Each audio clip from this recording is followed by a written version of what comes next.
Bienvenue dans ce nouveau cours intitulé Réseau informatique 2. Dans ce cours, nous allons apprendre les notions de base ainsi que les notions avancées sur le réseau informatique. Nous allons suivre le plan suivant tout au long de cette formation. Premièrement, nous allons parler du réseau informatique en général, rappeler quelques lignes de ce que nous avons déjà fait les années précédentes. Nous allons également aborder le nouveau chapitre sur le VLSM et les CIDR. Par la suite, nous allons continuer avec un nouveau chapitre qui est le protocole de routage. Nous allons apprendre à connaître d'abord c'est quoi un routeur physiquement, quelles sont les différentes interfaces du routeur, les différents éléments qui constituent sur le plan physique et logiciel le routeur. Également, nous allons apprendre les protocoles de routage. Il y a des types de protocoles statiques et dynamiques. Par la suite, nous allons continuer avec un autre chapitre qui est le commutateur. Donc, comme on le connaît bien en anglais, le switch. Nous allons découvrir aussi, comme pour les cas du routeur, la constitution physique et logicielle du commutateur. Par la suite, nous allons apprendre le virtual LAN, qui est le VLAN, et ainsi que le protocole spanning tree pour éviter le boucle. Nous allons aussi apprendre les ACL pour filtrer les informations entrantes ou sortantes de votre réseau. Apprendre également le protocole NAT et PAT pour pouvoir exposer le réseau local vers les réseaux Internet en utilisant un groupe d'adresses IP bien limité.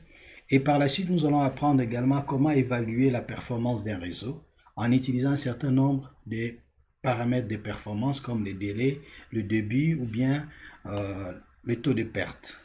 Et nous allons aussi introduire un chapitre, juste l'introduction sur le IPv6 qui va nous aider à connaître ce nouveau paradigme, comment ça marche, comment ça fonctionne et comment on écrit une adresse IPv6 comparée à IPv4.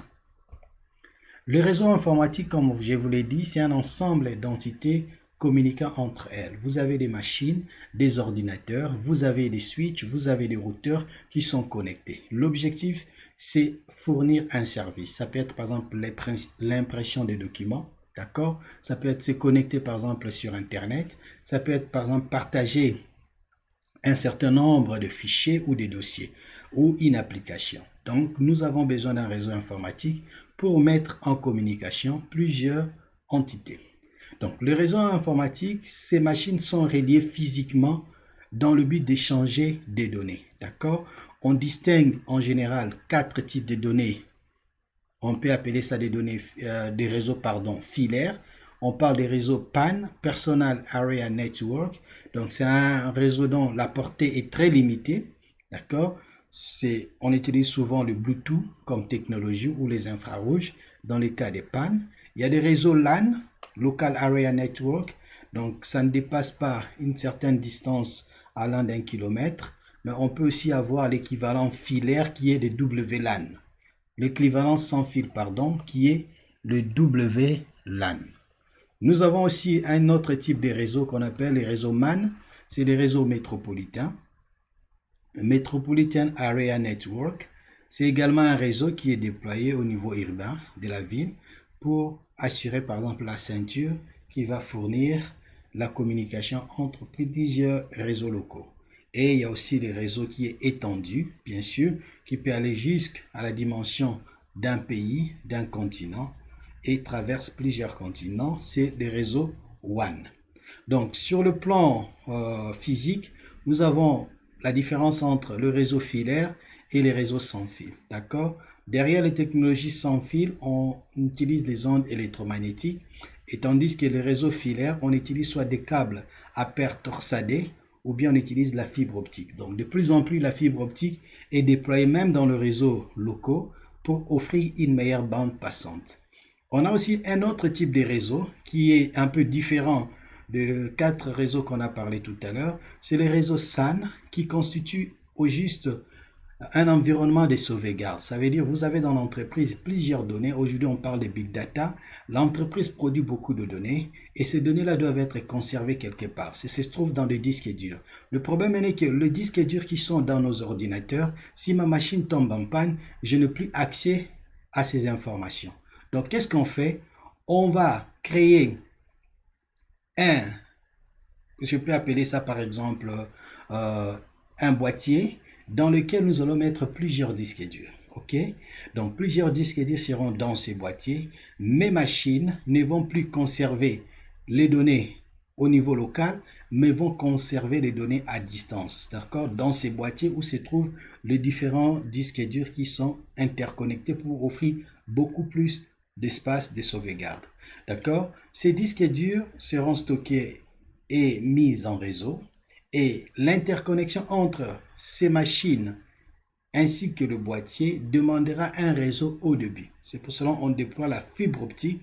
On crée un réseau spécial qui va connecter notre réseau local et le boîtier où sont stockés les différents disques durs de stockage. Donc, ce type de réseau spécial, on appelle ça le réseau SAN, Storage Area Network. Donc, c'est beaucoup utilisé dans les data centers pour sauvegarder les données. Ça évite assez que nos machines conservent les données importantes. Donc, à part ces réseaux SAN, il y a les réseaux aussi VPN. C'est vu comme étant la virtualisation du réseau. D'accord? Nous voulons interconnecter des LAN différents. Au lieu juste de créer un nouveau LAN, mais on crée au-dessus de LAN une couche sécurité qui va préserver l'échange des informations. Dans le réseau, la notion la plus fondamentale, c'est le bit. D'accord? Dans l'informatique en général, un bit, ça veut dire 1 ou 0. D'accord? Un bit peut être converti en octet. Si on a 8 bits, on peut avoir un octet. D'accord? 8 bits veut dire un octet et un octet veut dire 8 bits.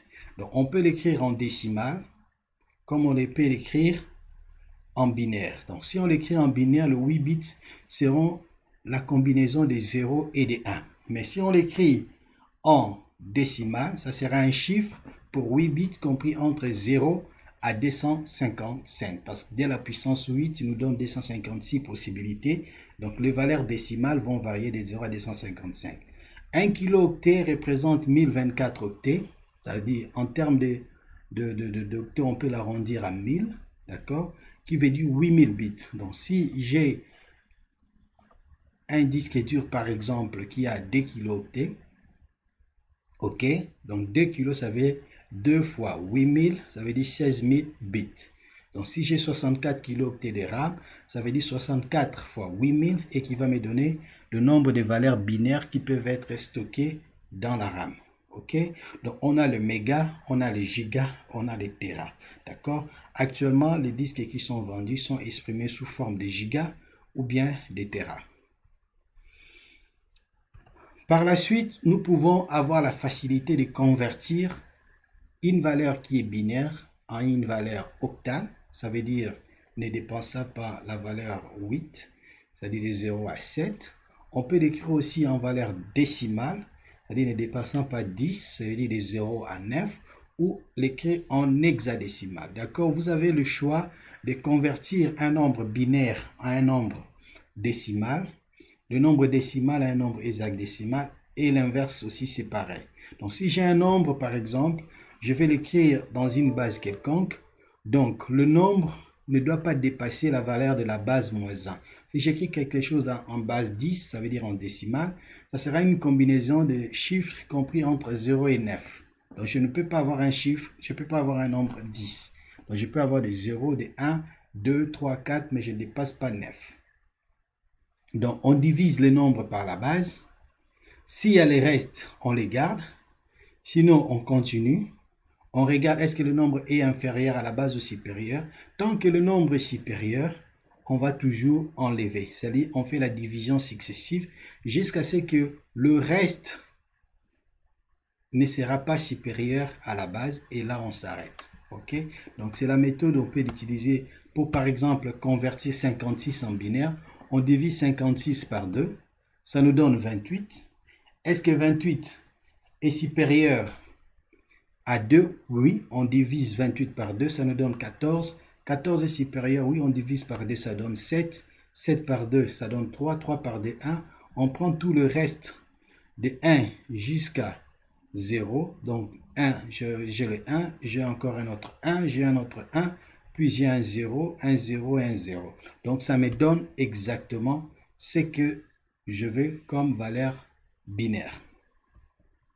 On peut faire aussi la même procédure, mais à l'inverse. convertir le binaire, par exemple, en décimal. D'accord? Donc, derrière chaque nombre binaire se trouve une puissance de 2. D'accord? En commençant par la valeur qui est extrêmement à droite, on avance vers la gauche. D'accord?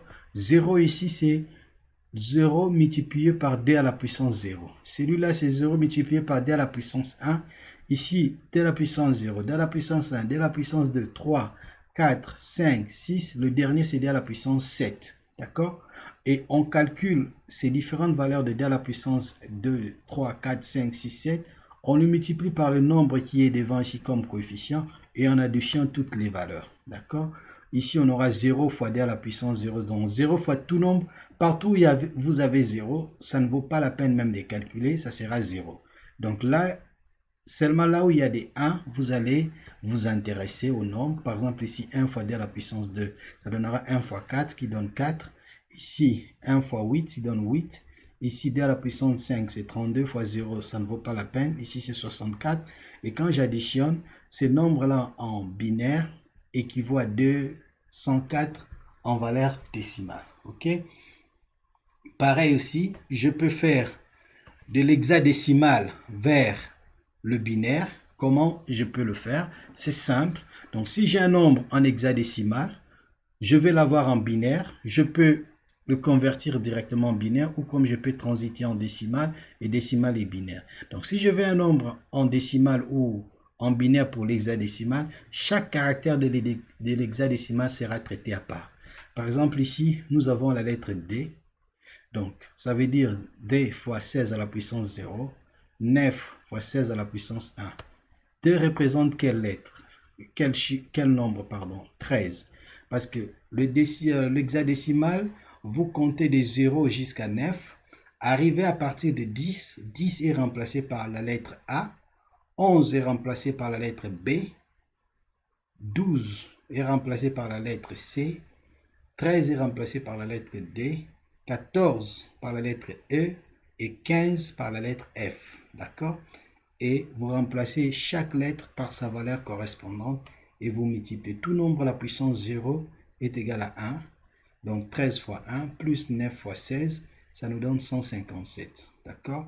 On peut l'écrire également en binaire si j'ai le nombre.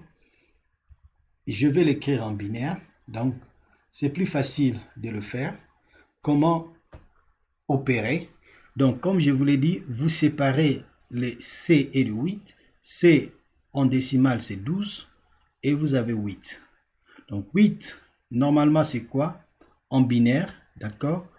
8, c'est en binaire, c'est d à la puissance 0, d à la puissance 1, d à la puissance 2, d à la puissance 3. 8, c'est d à la puissance 3, d'accord? Donc, pour avoir d à la puissance 3, vous avez réécrit toutes ces valeurs. 12 également, c'est quoi? C'est 8 plus 4, d'accord? 8 plus 4, vous trouvez 8, c'est d à la puissance 3, 4, c'est d à la puissance 2, d'accord? Et vous faites l'addition en binaire de ces nombres, ça va vous donner 1, 1, 0, 0 et 1, 0, 0, 0, et vous avez la valeur décimale. Vous ne faites que la jonction de ces deux nombres, d'accord? Comme vous pouvez aussi choisir de passer en décimale, vous calculez la valeur décimale, et puis la valeur décimale, vous allez la convertir en binaire. Ça aussi, c'est possible. Donc, la première partie ayant expliqué un peu les notions fondamentales des réseaux informatiques, nous passons maintenant à la conversion binaire, décimale, décimale, hexadécimale et l'inverse pareil. OK? On peut aussi utiliser la conversion octale où on ne dépasse pas la valeur 7. Maintenant, nous passons à un autre chapitre. Donc, vous avez un certain nombre d'exercices. Je vous inviterai à lire ces exercices, à les travailler, d'accord? Vous avez par exemple la valeur 16, écrit 16 en décimale, donc faites la division par 2 jusqu'à ce que vous aurez 16. Vous avez un nombre qui est déjà en binaire, convertissez-le en décimale. Pareil, vous avez un nombre qui est en décimale, en décimale 38 et 127. Je vais écrire 38 en hexadécimal et 127 en hexadécimal. D'accord? Quand on écrit en hexadécimal, vous faites aussi la division par 16. Donc, vous avez un nombre qui est écrit en hexadécimal. On veut le convertir en binaire. puis en décimales. Donc, vous avez le choix pour convertir les nombres. D'accord? Donc, ça, c'est juste un petit exercice. Prenez le temps de le faire calmement et nous allons continuer. Donc, si vous voulez, vous pouvez faire une pause à ce niveau-là. Vous travaillez ces exercices, puis vous continuez. Maintenant, passons au chapitre suivant, la couche réseau. La couche réseau, si vous regardez le modèle OSI, parce que je ne veux plus revenir sur les notions fondamentales qui ont été déjà abordées dans la classe précédente. Le réseau informatique, nous avons dit qu'on utilise des modèles, d'accord, pour facilement comprendre comment les différents composants fonctionnent, d'accord. On a le modèle OSI qui nous explique qu'il y a 7 couches. Il y a la couche physique, il y a la couche liaison, il y a la couche réseau, il y a la couche transport, il y a la couche session, il y a la couche présentation et il y a la couche application. D'accord? Donc la troisième couche, la couche réseau, c'est elle qui s'intéresse à tout ce qui est échange de l'information. Routage, trouver le chemin pour aller d'un point A à un point B. D'accord? La couche réseau, c'est l'une des couches importantes. D'accord? Si vous regardez le modèle OSI, vous avez 7 couches, de physique jusqu'à application. Mais lorsque vous regardez le modèle TCP/IP, vous n'avez que 4 couches. D'accord? Les 2 premières couches d'OSI correspondent à la couche accès réseau au niveau TCP/IP. Les 2 couches réseau et transport sont distinctes. D'accord? Tandis que réseau s'appelle dans TCP/IP Internet. Et les 3 couches supérieures du modèle OSI sont regroupées en une seule couche au niveau TCP/IP qu'on appelle la couche application. D'accord? OSI, c'est un modèle qui est théorique, qui n'est pas vraiment déployé dans la pratique. Dans la pratique, nos cartes réseau, nos machines fonctionnent avec le principe de TCP/IP. D'accord? Donc, quand vous avez un réseau informatique, qu'est-ce que nous allons remarquer? Que mon réseau doit aller vers l'extérieur pour communiquer ou prendre de l'information. D'accord? Donc, l'interconnexion entre ces réseaux se fera en utilisant des équipements d'interconnexion. Et parmi les équipements, nous avons le routeur. D'accord? Le routeur est un équipement très important qui va nous aider à relier plusieurs réseaux différents. Donc, si j'ai un réseau LAN qui est représenté par ces nuages, une autre personne a son réseau, nos réseaux seront interconnectés grâce au routeur. Okay? Donc, l'architecture Internet permet d'interconnecter les réseaux répartis dans le monde. C'est pour ça qu'on parle de l'Internet comme le réseau des réseaux. D'accord? Donc, l'idée de l'architecture Internet, c'est de faire en sorte que 2 personnes qui sont géographiquement dispersées, l'une peut se trouver en Chine et l'autre peut se trouver par exemple au Congo, ces 2 personnes vont collaborer facilement grâce à l'Internet. Pour qu'il y ait communication au niveau réseau, un certain nombre d'éléments doivent être mis en place. Okay? Et parmi ces éléments, nous pouvons par exemple souligner l'adresse IP. Donc, chaque machine doit avoir une adresse qui doit l'identifier au niveau de l'Internet. D'accord? Si je communique sur Internet, je dois avoir une adresse IP qui permet de m'identifier. On appelle ça l'adresse IP. D'accord? Il y a aussi l'adresse MAC, mais la portée de l'adresse MAC reste beaucoup plus au niveau local, pas au niveau Internet. Deuxièmement, il doit y avoir un ensemble de mécanismes qui doivent m'aider à quitter mon réseau local et atteindre le réseau de destination. D'accord? Ces mécanismes-là, on appelle ça le mécanisme de routage. Donc, la sélection du chemin pour aller d'un réseau A vers un réseau Z. Et cela se fait par la commutation de paquets. D'accord? On va recevoir des paquets dans une interface A et les transférer dans une autre interface B. D'accord? Dans le routage des paquets, souvent, 2 mots vont revenir. Le choix des chemins pour aller d'un réseau A vers le réseau Z, qu'on appelle ça la sélection des chemins de route, en anglais Path Selection, et comment choisir l'interface des sorties. Lorsque j'entre dans un routeur par une interface Fast Ethernet 00, je dois sortir, est-ce que par serial 00 ou serial 01? Donc, le choix de sortie de l'interface, c'est le packet switching, d'accord? Pour quitter une interface aller dans une autre. Donc, il y a plusieurs protocoles concernant le routage.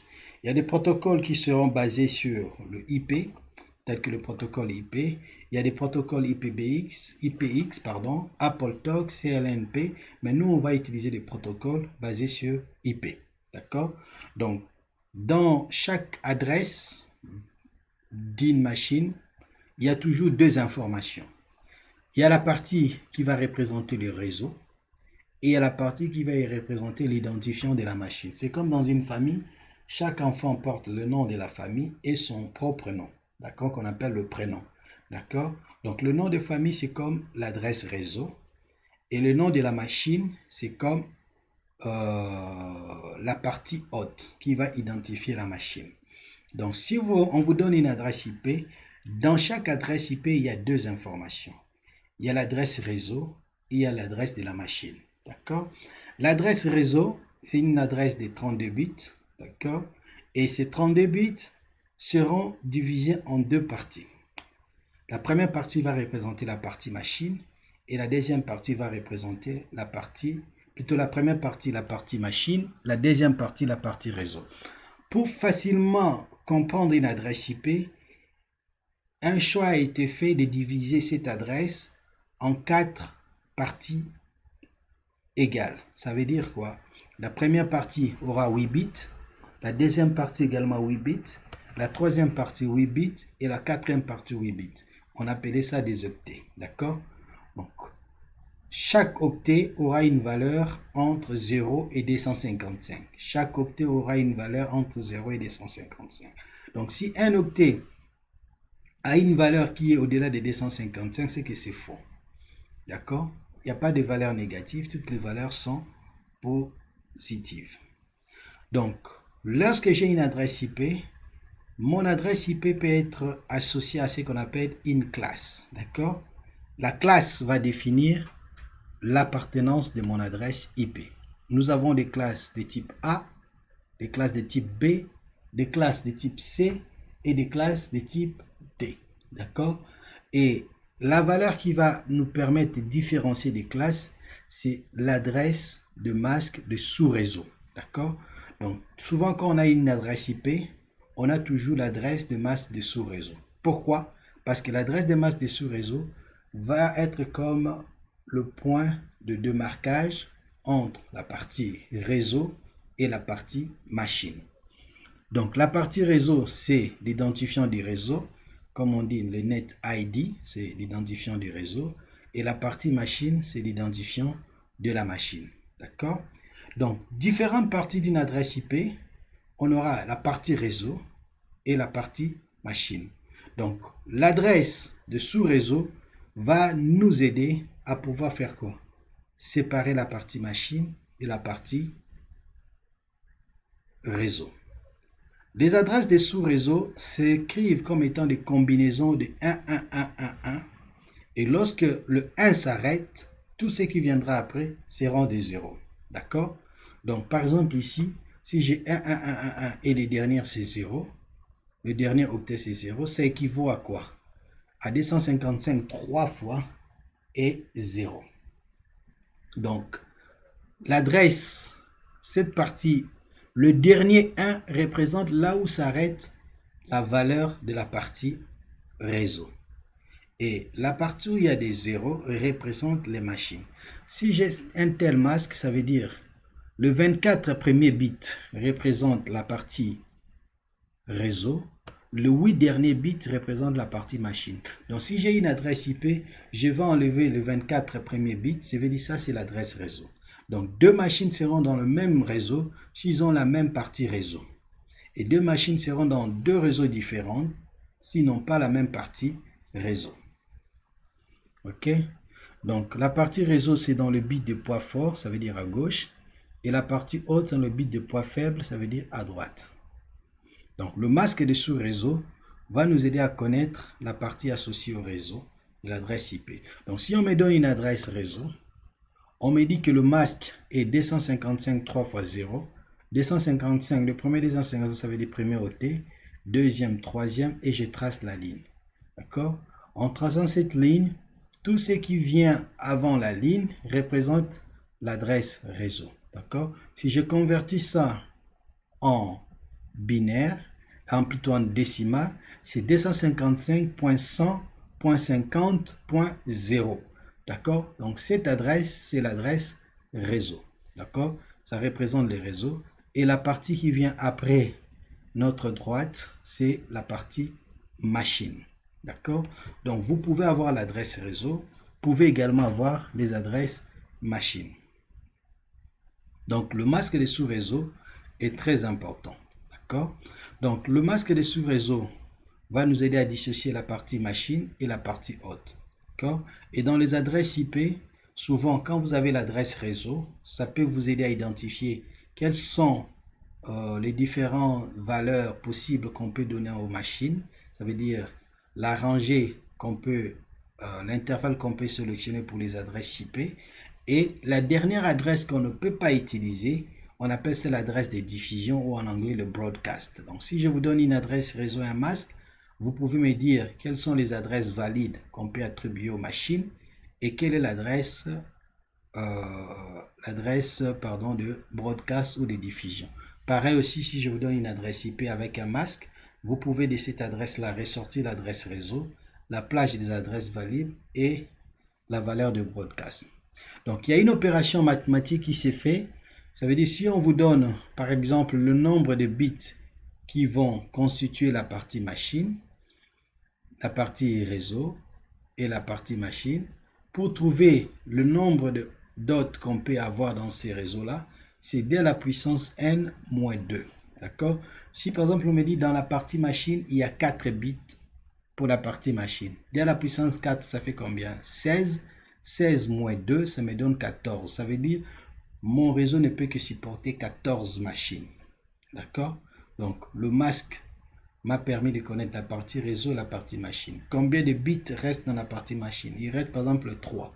D à la puissance 3, ça veut dire 8. 8 moins 2, 6. Ça veut dire que je peux avoir 6 adresses valides pour mes machines. Pourquoi on enlève 2? Parce que la première adresse est l'adresse réseau par défaut. Cette adresse, on ne l'attribue pas aux machines. Ça, c'est 1. Et de 2, la dernière adresse, c'est l'adresse de diffusion. Ça permet d'envoyer le message à toutes les machines se trouvant dans le même réseau ou sous-réseau. Donc, on ne peut pas utiliser cette adresse-là pour attribuer cela à une machine. OK? Donc, vous savez maintenant que vous pouvez calculer l'adresse réseau en vous basant sur un certain nombre de valeurs. D'accord? On peut calculer l'adresse. Lorsque me donne une adresse IP, je dois savoir le masque. Pourquoi? Parce que si je sais le masque, je peux retrouver le dernier bit de mon masque, le dernier 1. À partir de là, je peux dire voici la partie réseau, la partie machine. Donc, la première adresse d'un réseau, on ne l'utilise pas parce que c'est l'adresse réseau. Ça identifie les réseaux ou plage d'adresse. Le bit de la partie haute est égal à 0. Donc, quand je représente la partie réseau, tout ce qui devait être la partie machine, je vais les remplacer par des zéros. Comme ici, par exemple, on m'avait donné une adresse IP. Grâce au masque, j'ai trouvé la séparation entre la partie réseau et la partie machine. Je réplique toute la partie réseau de mon adresse IP. Et ce qui était pour la machine, je le remplace par des zéros. D'accord? Ce qui va me donner la possibilité de retrouver mon adresse réseau et de calculer les différentes adresses IP. L'adresse de broadcast, qui est l'adresse de diffusion, c'est une adresse aussi qui est très importante parce qu'elle permet d'envoyer le message à toutes les machines se trouvant dans votre réseau local. D'accord? Si j'ai une machine seulement qui est dans mon réseau local, ce n'est pas nécessaire. Mais si j'ai 10 machines, l'adresse de diffusion va être utilisée par exemple pour avertir le machine, je suis en train de chercher l'adresse MAC d'une machine. Le protocole reverse ARP me permet de retrouver l'adresse IP sur base de l'adresse MAC. D'inverse aussi, c'est possible, retrouver l'adresse MAC sur base de l'adresse IP. Donc, quand on représente la partie broadcast, tous les bits de la partie haute sont représentés par des 1. Donc, lorsque vous avez la classe A, théoriquement, c'est quoi? Ce sont les adresses IP dont le bit de poids fort est égal à 0. Le premier bit là est égal à 0. Le reste peut changer. Donc si le premier est 0, j'aurai une combinaison de 7 bits seulement. 7 bits, c'est 10 à la puissance 7, c'est 128. Donc j'aurai une combinaison qui commence de 0 à 127. Donc si on me donne une adresse IP, par exemple 10.10.10.10, je comprends par là que c'est une adresse de la classe A. Parce que 10 est inférieur à 127 et supérieur à 0. Mais si le bit de poids fort commence par 1, 0, ça veut dire que ça sera de 128 à 191. Ça veut dire si on me donne une adresse IP commençant par 135, je dirais que c'est la classe B, parce que la classe B, le bit de poids fort a pour valeur décimale de 128 à 191. Pareil pour la classe C, c'est de 192 à 223, le premier octet. La classe D, de 224 à 239. Et la classe E, qui est utilisée pour le multicast, de 240 à 255. Donc, on a mis aucun parce qu'on ne les attribue pas à des réseaux, on les attribue beaucoup plus à des protocoles pour faire la diffusion dans le sous-réseau. Maintenant, comment trouver le nombre de machines selon les classes? D'accord? Dans la classe A, nous avons 2 à la puissance n, qui représente le nombre de bits réservés pour la machine, moins 2. Donc lorsque nous regardons la classe de type A, c'est une classe dont la partie, le masque des sous-réseaux, c'est 255.0003 fois. Donc ça veut dire quoi? Ça veut dire que nous avons 24 bits réservés à la partie machine. D'accord? Ce qui va nous donner près de 16 777 214. Si nous sommes dans la classe B, 2 octets seront utilisés pour la partie réseau et 2 autres octets pour la partie machine. Ça veut dire que ça nous donne 65 534 possibilités. Et si nous n'avons pas assez de bits pour la partie machine, par exemple nous avons 254, donc nous aurons 2 à la puissance 8 moins 2, c'est le nombre maximal qu'on ne peut pas dépasser.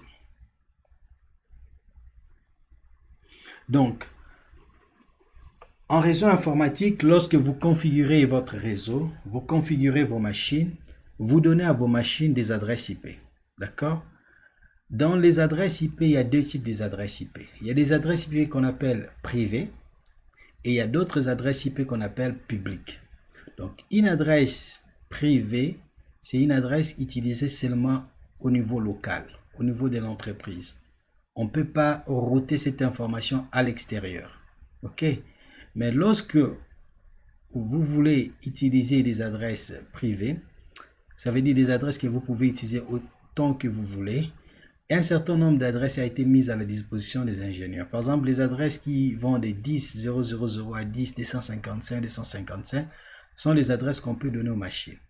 Ou bien des 172.16.00 à 172.31.255.255, ça aussi c'est possible. Ou bien des 192.168.00 à 192.168.255. Souvent, quand vous allez dans les cybercafés, vous regardez les adresses IP, c'est souvent 192.168. Pourquoi? Parce que c'est une adresse qui est gratuite qu'on peut utiliser. Mais lorsque vous utilisez 7777 qui est une adresse routable, ça va refuser à moins de configurer les NAT pour vous forcer à aller vers l'extérieur. Donc, certaines adresses seront interdites d'utiliser, telles que les adresses des 000 ou des 0255, c'est interdit. 127.00, 127.255, c'est interdit. 224.00 à 239, c'est interdit. Et le broadcast se fait toujours par le port 255, 255, 255.255. OK? Donc, lorsque nous regardons un peu le format de notre paquet, qu'est-ce que nous pouvons remarquer? Le datagramme IP, c'est un paquet qui a l'entête quand même qui est costaud, contient la version. Donc, est-ce que c'est IPv4, IPv6? D'accord? On a l'information sur l'entête, la taille, la longueur de l'entête pour savoir est-ce que mon paquet s'arrête ou il y a encore d'autres messages. Les TOS qui va être modélisé plus tard comme étant une valeur qui modélise la qualité des services, la longueur totale qu'on a retrouvée, les différentes informations. D'accord? L'adresse IP source, l'adresse IP destination, les options éventuelles ainsi que les données. D'accord? Ça, c'est l'entête du paquet IP. Tout ce que nous avons besoin ici, c'est de voir où se trouvent les adresses IP source et des adresses IP destination. Donc, j'aimerais bien m'arrêter ici pour que nous puissions prendre un break et passer au chapitre suivant. Donc, tout ce que vous pouvez retenir ici, que nous avons besoin des adresses IP pour faire fonctionner nos machines. D'accord? Cette adresse IP est divisée en deux parties. Il y a la partie réseau, il y a la partie machine. D'accord? Quel est l'élément qui va nous aider à séparer ces deux parties? C'est le masque de sous-réseau. D'accord? Le masque de sous-réseau nous dira jusqu'à quel octet on peut s'arrêter pour dire ça c'est la partie machine et ça c'est la partie réseau. Donc je vous souhaite bon courage et je vous dis à bientôt pour le reste de notre cours.